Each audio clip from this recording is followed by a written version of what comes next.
Мгм. Да, то есть она уже, в принципе, идет. Добрый день, друзья дорогие. Скажите, пожалуйста, слышно ли?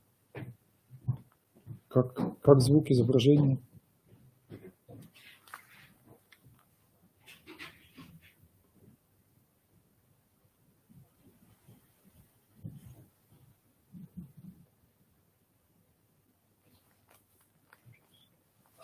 Так, и потом вот на этот надо будет нажать, да?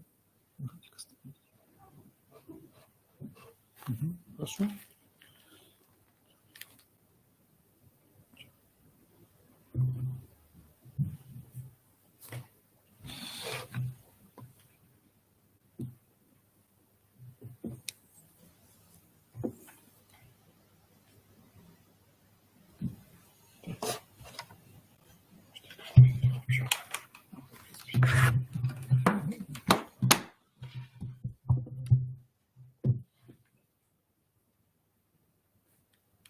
Так.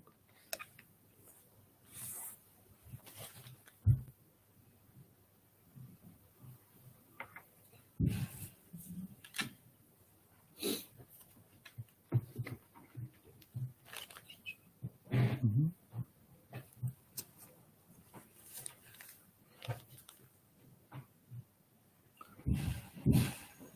Добрый день, дорогие Светлана, Наталья. Напишите, пожалуйста, в чате, вам хорошо ли видно, слышно?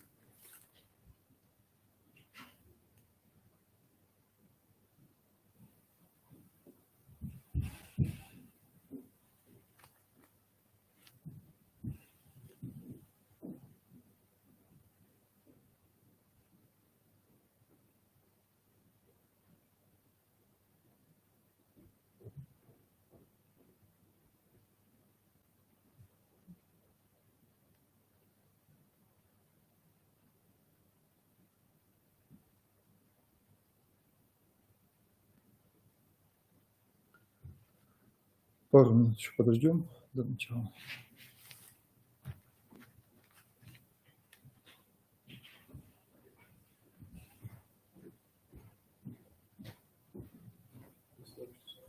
Да? Да? Хорошо.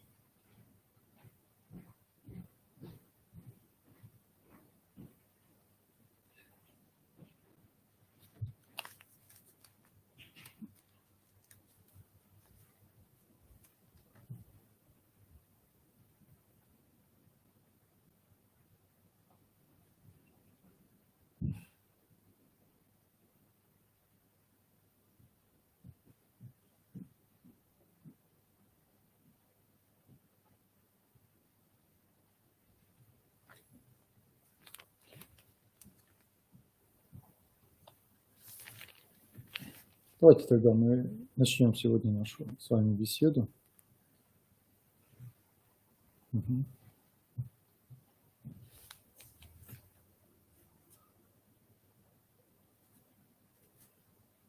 У нас сегодня будет с вами разговор о человеческом счастье, о том, как его достичь самому и как его передать другим, особенно тем, кому мы воспитываем, то есть нашим детям. Обычно принято считать у нас, что счастье – это что-то внешнее по отношению к человеку. Это то, чего надо достичь вокруг себя. В наше время таково вот уже на протяжении нескольких столетий, что это прежде всего подразумевается материальный достаток, то есть уровень дохода человека, его общественное положение, то есть деньги, которые он получает, вещи, которые он покупает, это и статус его, объем власти. Все это призрачно и проходящее, и мы прекрасно знаем, что от тюрьмы и от сумы не зарекайся. Это касается каждого человека. Вот вспоминается мне один знакомый, который добился, в принципе, по человеческим меркам счастья.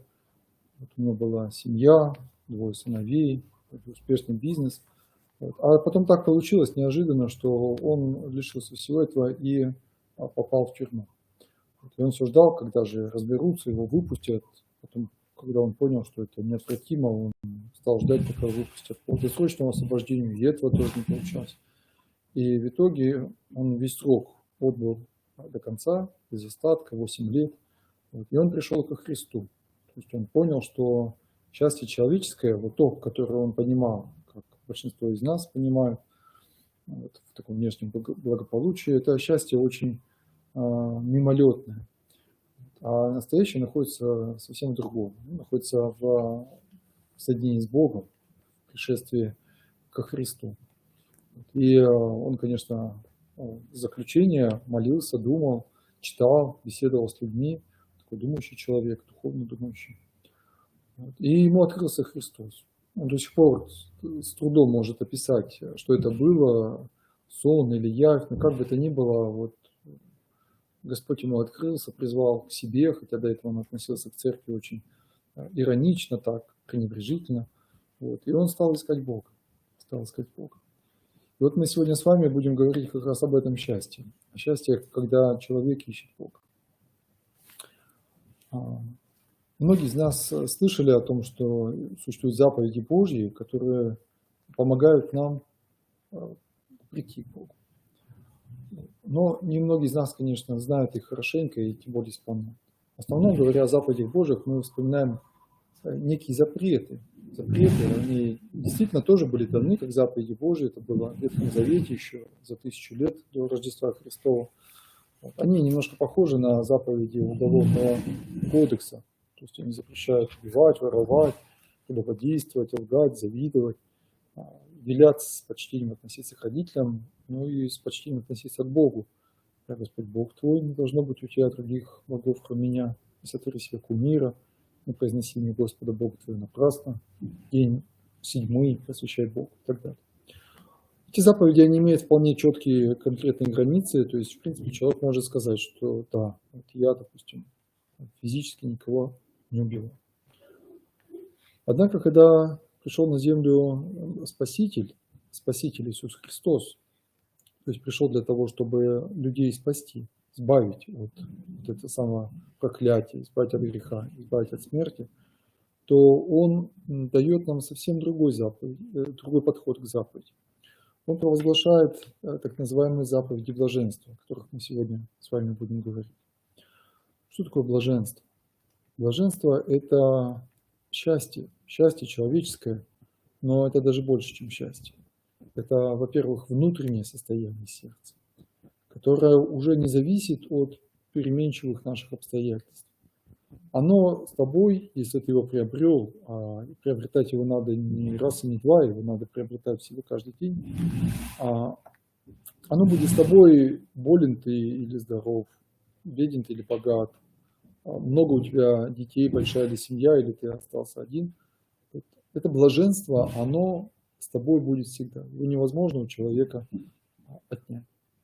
Оно будет с тобой в тюрьме, оно будет с тобой на свободе, оно будет с тобой, скажем, даже больше. Оно будет с тобой даже после смерти. Даже после смерти. Ведь многие люди, приближаясь к смерти, испытывают вот эту муку, страх, потому что вот то, что они собирали себе на земле, как Господь говорит, не собирайте себе сокровища на земле, вот эти сокровища их оставляют. Оставляют здоровье, оставляют душевные силы, оставляют и родные. Мы все это оставляем и идем в эту неведомую страну, которая находится по ту сторону гроба.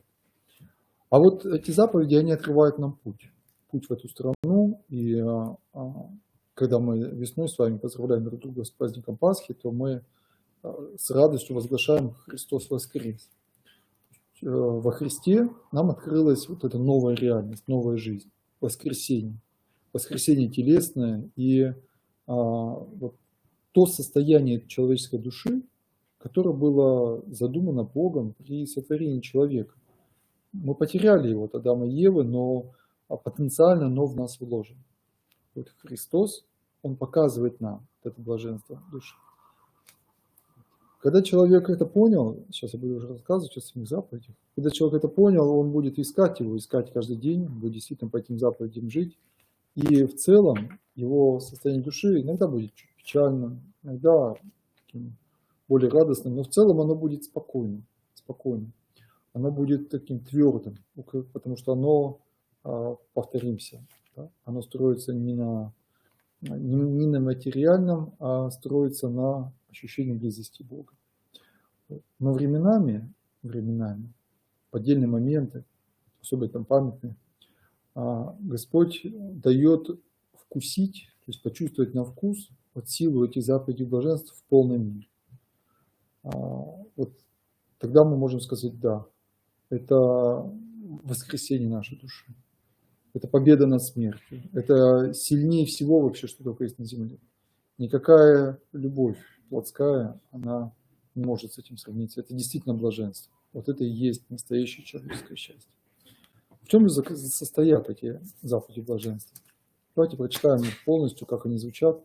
Это Евангелие от Матфея, 5 глава, первые 12 стихов.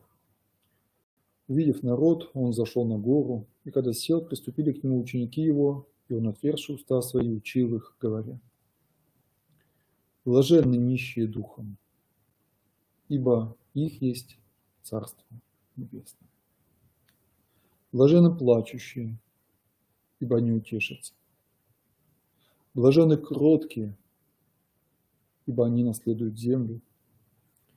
Блаженны алчущие и жаждущие правды, ибо они насытятся. Блаженны милостивые, ибо они помилованы будут. Блаженны чистые сердцем, ибо они Бога узрят. Блаженны миротворцы, ибо они будут наречены сынами Божьими.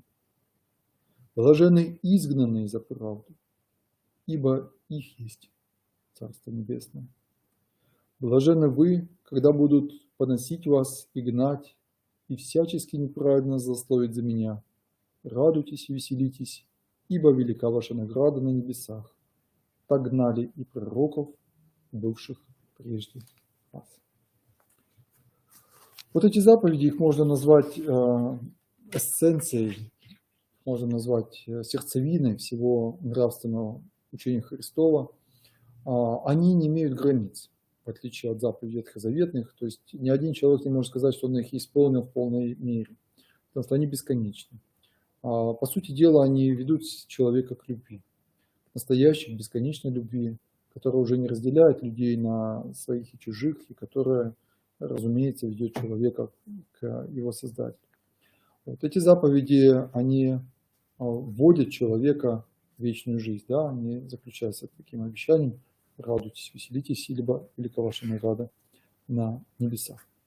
Заповеди эти подобны огню, то есть их невозможно вот просто взять и исполнить. Им надо жить. И жить каждый день, каждый час, каждую минуту. Вот как костер. Если мы подкладываем в него дрова, ветки, то он продолжает гореть. Если мы перестанем его питать топливом, то он погаснет. Также этот огонь сердца. Если выразить эти все заповеди одним словом, мне кажется, это будет слово смирение. Смирение. Действительно, ведь человек почему страдает на земле? Почему он мучается? Не только внешнее счастье, ему очень сложно построить внешнее счастье, а он ведь мучается внутри. Даже когда вдруг у него все хорошо, он ведь иногда воет просто от тоски, потому что его мучает страсть. И корень этих страстей – это самолюбие, это любовь к себе. Вот, или говоря аскетическим языком, это гордыня. Гордыня. То есть когда человек считает, что вот он сам Бог, что ему не нужен Бог, что ему он сам может построить себе вот это блаженное счастье на земле. Это и есть гордыня. А из гордыни уже растут и ложь, и зависть, и блуд, и пьянство, и сребролюбие. Ну, все страсти, они растут из гордыни. И, по сути дела, они являются мучителем человека. Мучителем. Вот. Ну, например, страсть сребролюбия. Сребролюбие, ведь она действительно мучает, она заставляет человека страдать. Если человек полюбил деньги, и он начинает их себе собирать, он о них думает, он переживает, что у него не так много, а вдруг ему не хватит, вот, он начинает завидовать другим людям и так далее. Ну, давайте же разберем теперь эти заповеди чуть более подробно. Первый из них говорит: блаженны нищие духом, ибо их есть Царство Небесное. Что такое нищета духовная? Нищета духовная – это когда человек в целом ощущает себя несовершенным. Вот он как раз нуждается в Боге. Он идет в храм, он молится, потому что он ищет Бога. Я помню, мы как-то разговаривали с одной женщиной, у нее были проблемы в семье, вот, и я рассказывал, ну, что знаю вообще о любви, о супружестве, о вере, какое отношение вера ко всему этому имеет. И вы знаете, она слушала, во-первых, внимательно, вот не отрываясь, я до сих пор помню ее взгляд. Вот, она пила эти слова вот просто как губка пьет воду. Вот. И вот такого человека можно назвать нищий духом. Я помню, как прихожу иногда вот к людям, к обитателям ночлежки. Не всегда, конечно, получается, но было несколько таких моментов, когда вот они стоят и слушают, не шелохнувшись, не перебивая. Они чувствуют, что в этих словах жизнь. Их не надо как-то специально уговаривать, собирать, как-то мотивировать. Вот люди поняли, что они бедные. Люди поняли, что им нет спасения без Бога. Люди поняли уже, что они сами даже семью создать, даже квартиру иметь они не смогли. Они не могут работать. Они не могут себе даже на кусок хлеба заработать. Вот они живут пропитанием, живут за государственный счет в этой ночлежке. И вот если они это поняли, то это и есть нищета духовная. Прекрасное, это блаженное состояние. И его может понять человек не только в больнице или в тюрьме. А к этому человеку, к состоянию умный, думающий человек, вот, он может прийти вот, из ежедневного общения с окружающими людьми. Он может смириться, то есть он может понять, что много людей лучше меня, много людей умнее меня, много людей сильнее меня. И самое главное, много людей духовно богаче меня. А человечество ведь так устроено, что все люди взаимосвязаны, и все мы друг от друга должны получать вот эти наставления, эту премудрость. Не зря же говорят, что глупый ищет кого поучить, а умный кого поучиться. Вот наш учитель – это Христос. Вот он действительно духовно богат. В нем все сокровища премудрости и разума сокрыты. И когда мы признаем, что да, вот он распятый на кресте, отвергнутый людьми, но он является источником всякой премудрости, и мы к нему припадем, как к источнику, знаете, как кровь вливают в умирающего человека, также мы припадем ко Христу, вот тогда вот эта заповедь нищий духом, она будет исполняться. Наше будет Царство Небесное. То есть Господь, Он откроет тебе эту дорогу. С крещения она начинается. Кстати, эти заповеди все, и в первую особенности, их невозможно осуществить самому по себе. То есть невозможно их просто, так сказать, вот, как интеллигент выучить и жить этим. Потому что они невозможны без самого Христа. Они невозможны без церкви. Невозможно без таинств, без причащения, без покаяния, без чтения Библии, чтения святых отцов, которые помогают нам эту Библию понять. Поэтому нам очень важно быть в церкви. Вторая ступенька этой лестницы – это слезы. Слезы, как ни странно. Обычно слезы у нас отождествляются с горем, с бедой, с печалью, но здесь речь идет о других слезах. Это слезы духовного умиления. Как раз когда ты поймешь сегодня, что духовное, ты плачешь.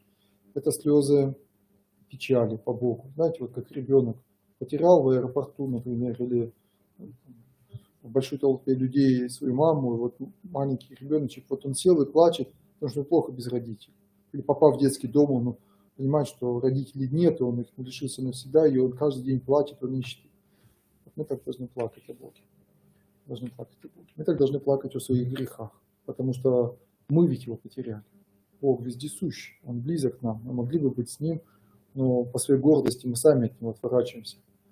Приведу еще один пример. Сегодня звонил в одно учебное заведение по поводу встреч со студентами, бесед, и слышу такой ответ, что вот эту неделю у нас такое мероприятие, а в следующую, там потом у нас уже начинается сессия, а потом еще там что-то, поэтому давайте после Нового года.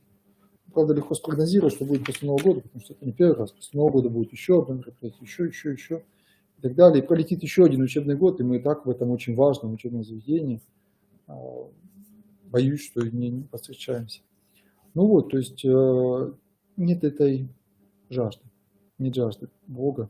Вот. И, соответственно, молодежь, которая бы, в принципе, бы не против послушать и очень часто проникается, вот, из-за воли одного человека она лишается доступа к этим живительным Божьим словам. Вот. И родители их тоже, видимо, не привели. Провожаем ребят в армию. Вчера тоже на призывном пункте, я помню, как вот я сижу, рассказываю, да практически всем вот это неинтересно, им это не привито. Вот у них нет желания познать правду Божию, то есть нет вот этих слез. Они разговаривают о своем, звонят, переговариваются, обсуждают, перебирают свои рюкзаки. Но меня утешила одна женщина. Я когда уже вышел, ребята все сели в автобус, вот, призывники уже стали отправляться, и все им машут, все их целуют. И я так с печалью стою, молюсь за них, благословляю их вслед. И ко мне приходит одна женщина. Подходит и говорит: отец Максим, как хорошо, что я вас увидела, такое утешение. Вот что нам теперь вот делать? Вот мы сыночка в армию проводили. Я говорю: а что делать? Радоваться, что вы воина вырастили, защитника. Молиться за него, ждать его, поддерживать его. Вот. И держу ее руку в своих руках. Вы знаете, у нее нет буквально слез на глазах, но вот само состояние души, вот это плач по Богу. Потому что вот мы здесь на земле вынуждены разлучаться. Вот. И Господь утешает. Именно в такие моменты Он утешает. Если ты понял свою греховность, если ты понял свою испорченность, если ты понял, что без Бога, значит без Христа нам нет спасения, то ты становишься кротким. Кто такой кроткий человек? Кроткий человек – это человек не наглый. Это человек, который знает свое место. Это человек, который вот, как бы не требует своего. Знаете, он не качает, как говорят, свои права, потому что и прав-то у него, собственно, как он считает, очень мало. Он не видит свои права, он не готов их отстаивать. Он подставит вторую щеку. У него отберут рубашку, он отдаст верхнюю одежду. Это все заповеди Христова. Вот именно такой человек он будет на высоте. Потому что, во-первых, люди его будут уважать. Все уважают того, кто умеет уступать. Все уважают того, кто умеет думать о других. Не сразу на это приходит. Но самое главное, такого человека возвышает Бог. И даже если его изгонят, то человека убьют, распнут, опозорят, как это случилось с самим Иисусом, в его человеческой природе. Люди в нем не узнали Бога и отвергли его. Но он наследовал землю, то есть он получил власть. Власть, за которую борются многие обманами, деньгами, интригами. Христос получил власть, и он, возносясь на небеса, сказал: дана мне всякая власть на небе и на земле. Ему дана власть. Но он эту власть использует не для насилия, не для принуждения, а для служения. Он нам слуга. Он и поныне распинается на Голгофе, мы вкушаем его тело и кровь в святом причащении. Вот. И поэтому всякий кроткий человек, по-настоящему кроткий, изнутри кроткий, который не грубит, не хамит, не только потому, что боится ответа, а потому что для него это стало внутренним состоянием души. Вот. Он обязательно будет хозяином господина положения. Сам Господь сделает так, устроит. А еще под землей можно в более широком смысле понимать свою душу, свое сердце. Ведь наше сердце, оно ведь как земля, которая нам как бы не принадлежит. Как часто мы это видим, что человек, например, вот гневается и не может с собой совладать. Рассказывает одна женщина, говорит: вы не видели меня в гневе, я страшна, я всех могу там оскорбить, разогнать. Домашние со мной не могут совладать. Вот пример. Да? То есть человек не может совладать со своим сердцем. А другой человек не может совладать с унынием, которое вот само как бы в сердце живет. И все это от чего? От того, что мы сами пытаемся совладать. Мы не пускаем Бога в свою душу. А вот если мы станем кроткими, то есть мы поймем, что Христос, сказавший, что научитесь от меня, я кроток и смирен сердцем, научитесь от меня. Вот. Он дает нам эту кротость, и кротость – это дар, как и все духовные дары. Вот. Мы наследуем землю, то есть сердце будет нам принадлежать. Я приведу еще такой пример. Мы все, когда вот пытаемся молиться, это почти касается всех, молиться не можем по-настоящему. Мы рассеиваемся, отвлекаемся. Молитва наша очень слаба. Вот. И так и всех, это и священнослужителей тоже касается. Потому что мы тоже, как говорится, не из святой земли вдруг вот так приходим сюда, в церковь на служение.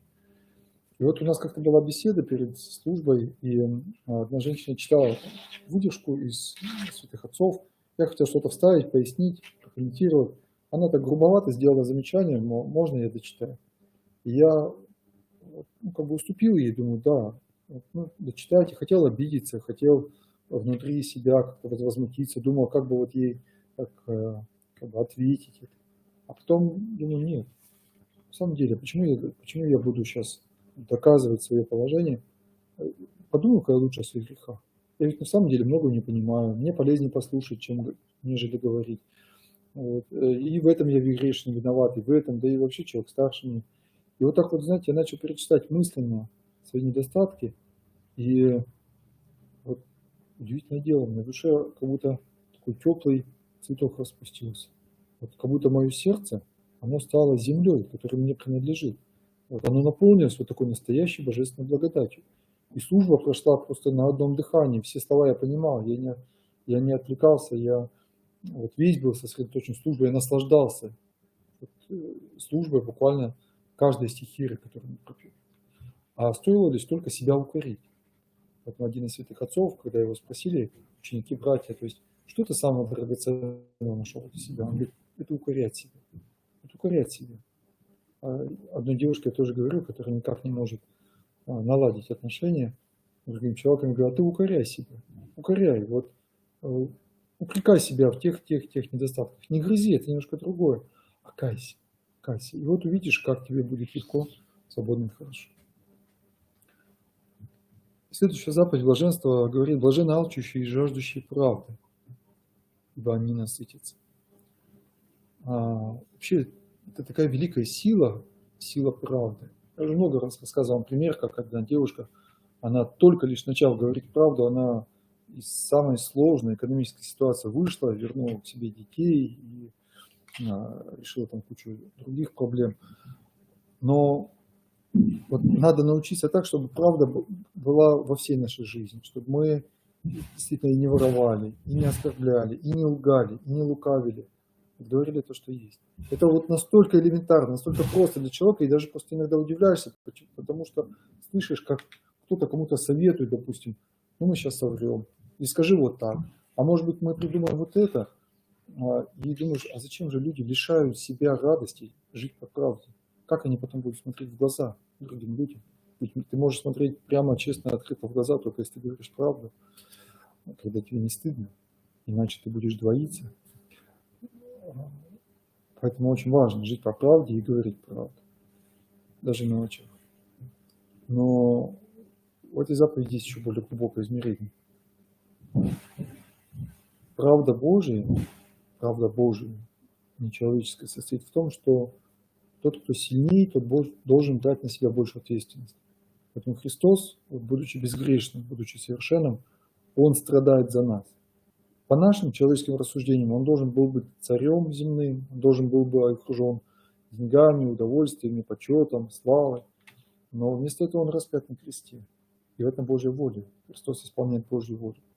Поэтому если мы Божьи чада, если мы ходим в церковь, если мы стараемся жить по правде, то не надо удивляться, что вдруг на тебя осыплются какие-то непонимания, оскорбления, напраслины.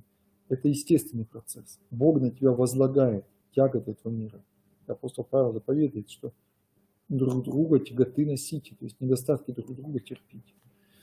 Вот. И так исполните закон Христов. Вот он закон Христов. То есть это не просто жесткие регламенты поведения, а это как раз желание служить.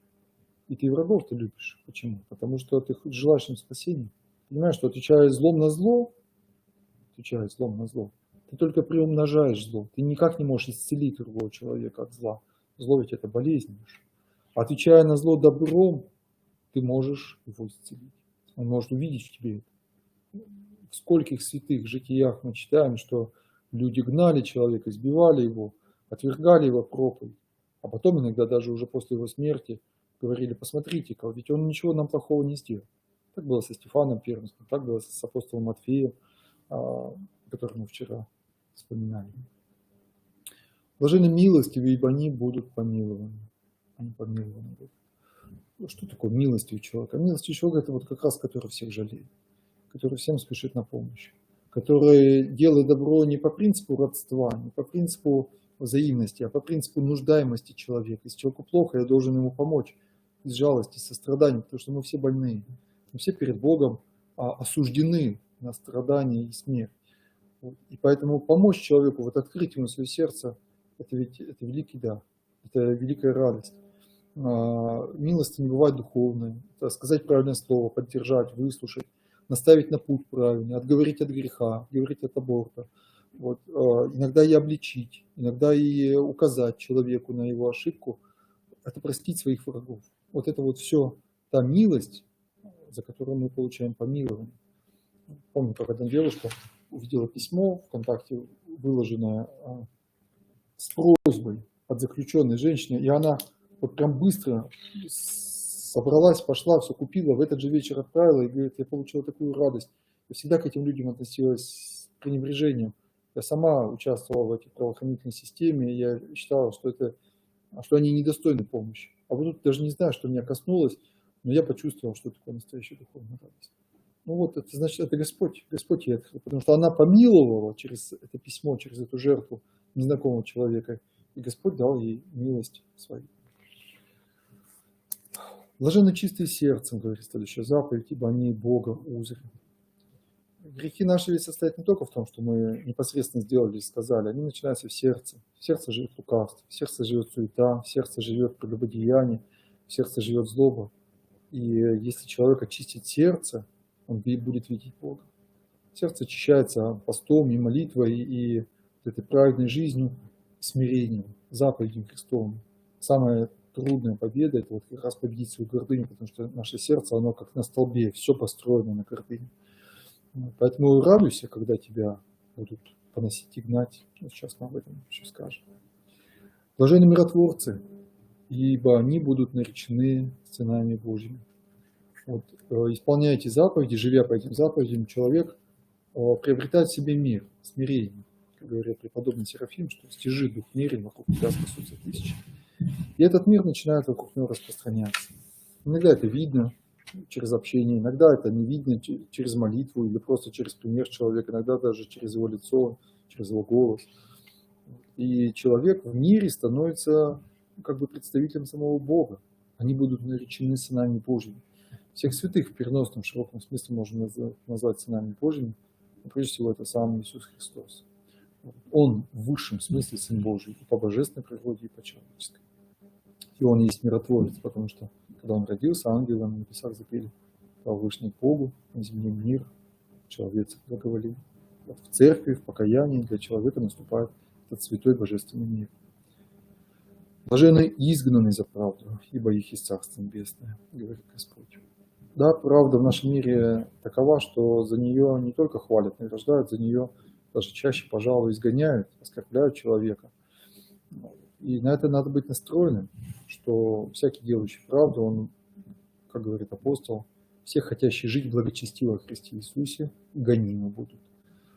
Поэтому если тебя уволили, если тебя отвергли, если с тобой перестали разговаривать, если с тобой развелись за правду, не за твои грехи, а именно за правду, которую ты делал,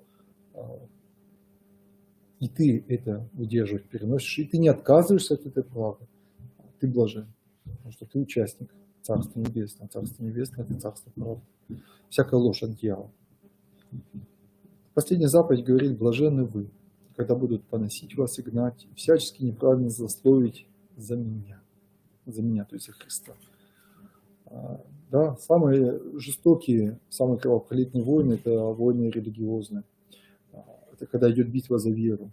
Самые жестокие гонения были в 20 веке, это были гонения на православную церковь в 30-е годы, потому что это были как бы религиозные по духу гонения. Сейчас мы тоже видим, что такой религиозный душок немножко витает в воздухе со всеми нововведениями, с принуждением людей к определенным мероприятиям, процедурам и так далее. И чувствуется, что, возможно, будут еще такие времена, когда будут гнать, убивать и в тюрьмы заключать именно за преданность Христу. И Господь предупреждает, что как Он был отвержен от людей, так и Его ученики, Его последователи тоже будут отвергнуты. Но как Он воскрес и, соответственно, наследовал землю, такие его верные последователи, они тоже наследуют им.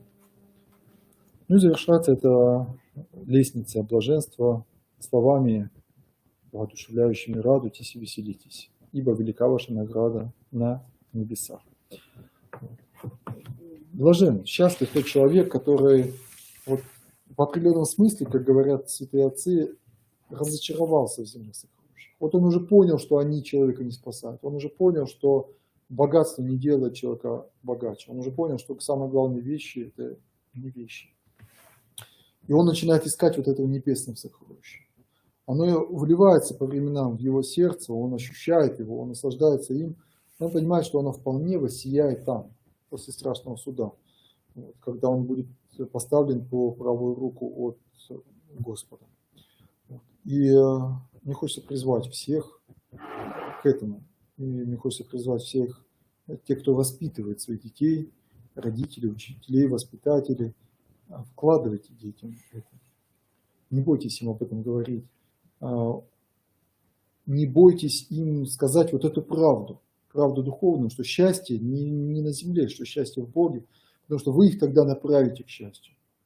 К какому разочарованию они придут, если мы им скажем, что счастье – это закончить престижный вуз, накопить какую-то сумму денег, родить крепеньких детей и стать известным общественным деятелем. К какому разочарованию они придут, когда все это сделают, скажут, каким жестоким может быть обман. Помните, как солдат Александр Зацепа, убитый на танковом сражении, вот он в ночь перед этим сражением написал эти замечательные стихи. Найдите, если не знакомы, письмо солдата к Богу. Он говорит: я понял, каким жестоким может быть обман. Но, Господи, я к Тебе приду, сегодня же ночью я к Тебе постучусь, примешь ли Ты меня. Пусть наши дети знают это, пусть они будут идеалистами, пусть они верят в это сокровище на небесах. Я думаю, что это, я убежден в том, что это путь к истинному, настоящему счастью человека, которое на евангельском языке называется блаженство. Господь да будет с вами.